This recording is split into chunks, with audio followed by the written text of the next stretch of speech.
CID boss, I'm a headmaster, mienu 24 hours.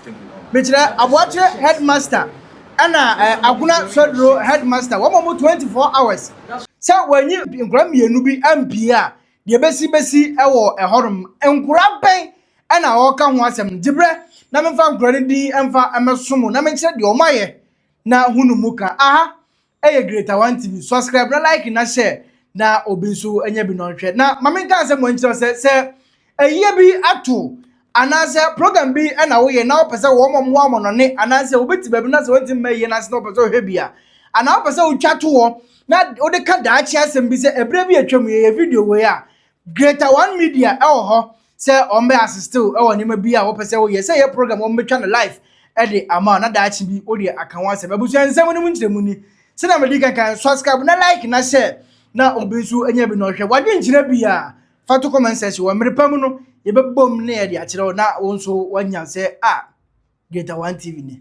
There's some video being circulating on the social media na ye school athletics game na mamenchire tum kakra about the school games sane ye see Ashanti region na akọ central so ye wo bom yo mo de akọ bono so nti o ma chichetem se be ye na bono fo ntimi makumase ana Eastern region for so tumi makumase mbe ntu ya chichichem se bi ya mbe na nzem ana Ashanti region ewie wo mo de bibia etoto odin na bibia ekọ kama na yeka athletics game na anaze games e wo school no se akura e wo school na se all work and no play make jack a robo what you say entini e wo se o mu pie na mo titi woni e bia madam bia me ni wo fie na me nua bia me ni wo fie na yenya SHS we ko ha wo se ye ko hia na ye di hu ye hu ne ya fe ye hu wo se ye kasa but egam ya ze enkofo bi de so mo ko athletics game na eya me hu se I said they are going to war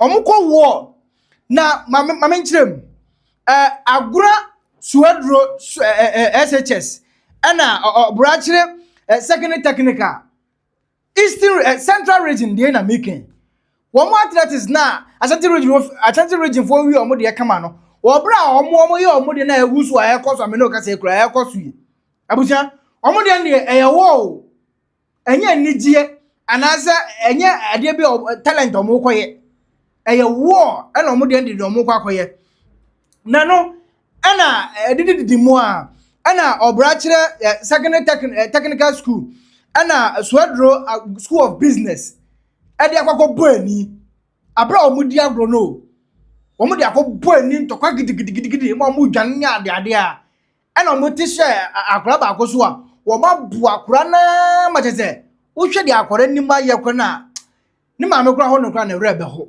abusia anu na ye nti asem na sese ade a omudi di agro na ada ne ntokwa yi enti ani agro no edi nkomo ye ne ebopri akora no di nkomo se eye de ana nkofo ede bibi ebobo ana ede na mu akwan nkwaso wo nya hwe no no kra o pe baabi ede eduro agu nani so wo hwe akwan na sabi kakra aze cataract e wo nani so kakra enti wo pe baabi no de eduro agu nani so kakra ede so wo nya se ne boys edwane a ono so edwane bi omoto hye no so a wo esisi na. You are the victim. What exactly caused this festival?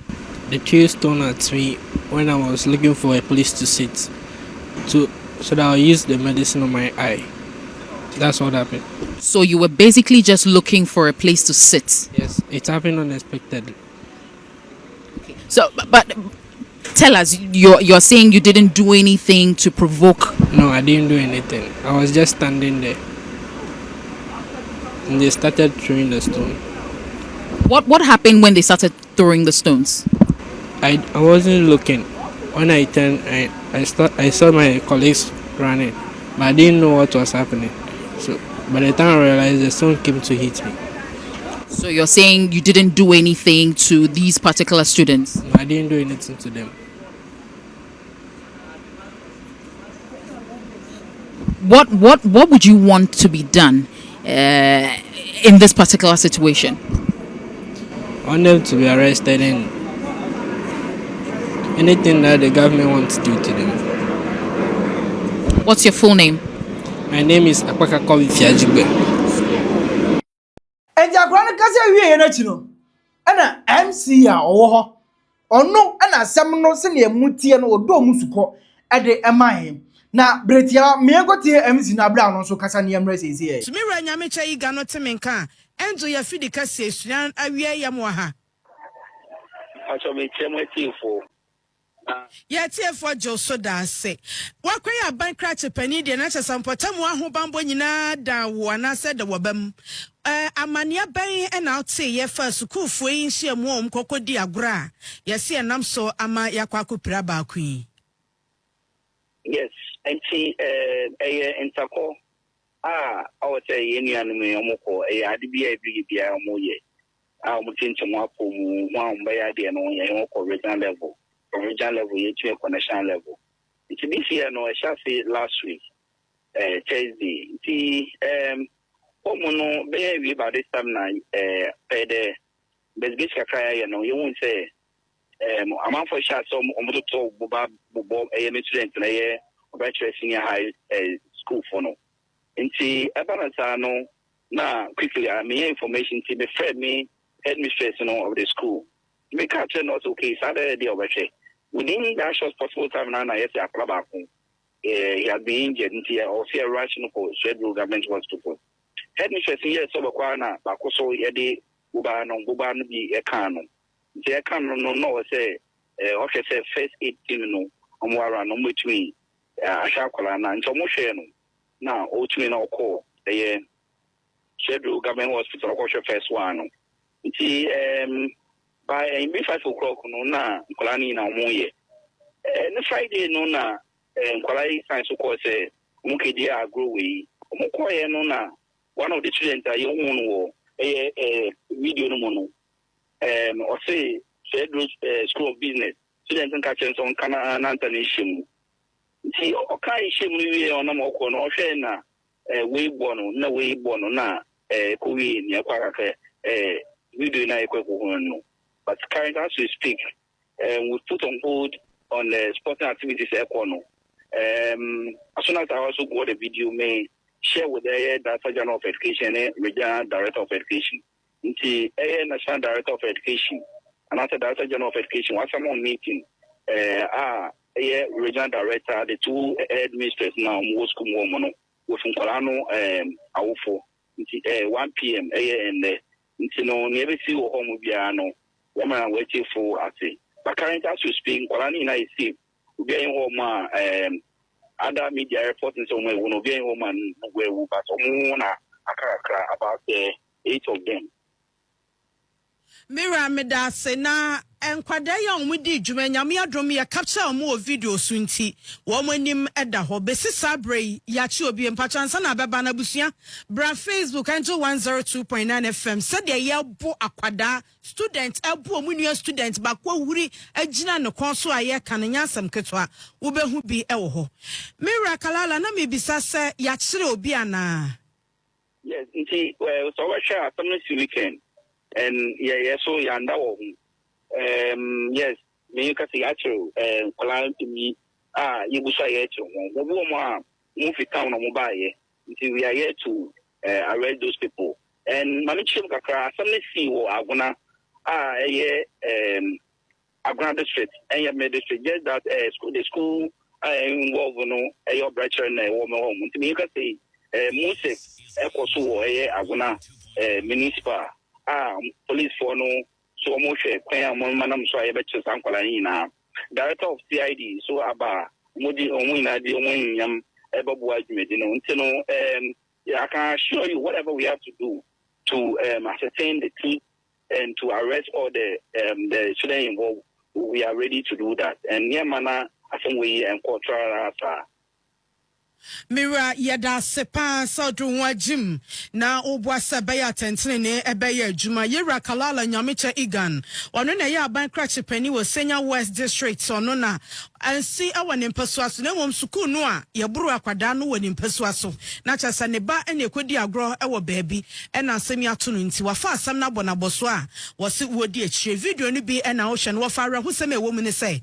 yebekwa akwahwe no yesi we wonya 18 years nti adine tuma enye ye na so twen mre ne na konkwada boni school na yesi won kono kesa no wonyini juma omudi wo manyini onim de wo ye na adwum da ho. This is what our parliamentarians are supposed to do. Ya mra na wo honum na wo mo ka se wo mo ye enkwada e na omunyini enti mra no ye ntimi mfa ni nyina anwe wo mo no we na waso mo sachira mranim na amsi ni kasa wie no e na wonim se ahobambofo e wo ha ana emra e wo Ghana CID fonso e ye nsem num hwehwemu e ko hunu se obrachire secondary technical ana Swedro School of Business ene di sa nyamna so sa school mi ne di sa nyamna zemi ento mo gusu e ye hwehwemu a ena mo frɛ headmasters mienu e de free aboache secondary technical ena Swedro School of Business no from mienu e de wo mba e de call office se minim se mo ye school for empanyifo ana se munim mra a e wo Ghana ha enti wo bisa ne se enkura no eye school for na se omunya school for o se enkura no nya school for na ne omunya ntade no wo he sa na se the boss bisa no to man 24 hours wonyi nkura no emfa mra na no mi se wo mbetima ye we eye school nti wo de ahye o mo se omunya mpanyimfo nti no enkomo anyi nkura no mra nya sa onu si ya the boss asori a de ebesi That is your shirt they are wearing. So if somebody is wearing your shirt, that's why I wanted to start by saying, are you confirming that is your shirt or your uniform? Somebody has worn your uniform to create such a scene or to conduct himself in such a manner. It is giving your school a bad name. So I'm sure you are concerned that is your school shirt. That because I wanted you to confirm that is your school shirt. So if that is your school shirt and somebody has worn it, is attacking a fellow human being in such a manner, as a school, you should be concerned to find out who are the people behind that shirt wearing it. Not so, and to hand them over to the police. So I am mentioning now that I am giving you 24 hours to produce the people in that shirt who attacked the boy. In 24 hours starts now. Because as law enforcement, when incidents of this nature occur, and we have to investigate, we have to arrest, we have a number of ways in which we can make that arrest. But because this is a school environment, we are not going to adopt one of those means. That is why I'm giving you as school authorities that task to produce them. And if you fail to produce them, the means by which law enforcement employs to fish out suspects, we are going to adopt it. But because this is a school environment and other innocent students who were not part of the sports or were not part of that assault, because what we are seeing, it is not an act of indiscipline by students. It is a criminal act, which is clearly spelled out in our Criminal Offences Act. You understand? So if we are going to arrest people based on offences that are committed under the Criminal Offences Act, the police will not do what I've asked you to do, to produce them. You will adopt means by which other people who are not concerned might be found wanting in it. And I'm sure you know what I'm talking about. So I don't want to storm this school with my men, because if I was going to do it, everybody will be affected. So I'm giving you that opportunity in 24 hours to produce the people in your shirt. Hand them over to the police, or else you will come here. So now I'm going to make my statement.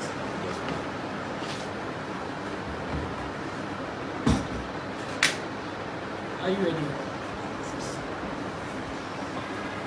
The Ghana Police Service has taken note of a disturbing video circulating on social media depicting acts of violence against a student of Owutu Obrachre Senior High Technical School by another school during the interzonal athletics competition held in Abuna Swedru. And as I've just mentioned, we are currently at the Swedru School of Business, and the people in the video have been identified as people wearing the shirts of Swedru School of Business. So the school have been tasked to produce those people for further investigations. The service views the incident with the utmost seriousness and unequivocally condemns the criminal acts seen in the video. A comprehensive review of the footage is underway, and efforts to identify everyone involved have been intensified. No person connected to these acts will be shielded from accountability. As I mentioned earlier, the school authorities have been given 24 hours to produce the students captured in the video to assist with the investigations. It is sad to note that the Ghana Police Service has recorded reports of similar violent incidents involving students in other educational institutions across the country. And I must mention that this morning I've just been informed that a student of Adisado College was also attacked violently last Friday by students of Agri Memorial School. And after I leave this place, I'm going to tackle that incident as well. Data from the Statistics Research and Monitoring Units of the Ghana Police Service indicates that in 2025, a total of 38 cases of student violence was recorded across the country, with the Upper East region recording 14 cases, the highest number nationwide. So far this year, 3 of such cases have been recorded. The SWEBUSCO School of Business is one. The next is the Adisado School and Agri Memorial, which I'm going to identify and tackle as I've earlier mentioned. These figures underscore the urgent need for sustained collaboration between school authorities, parents, community leaders, and law enforcement to address and prevent further incidents. This is a worrying trend that cannot be allowed to continue. I wish to make it categorically clear that individuals involved in these acts of violence are of the age of criminal responsibility.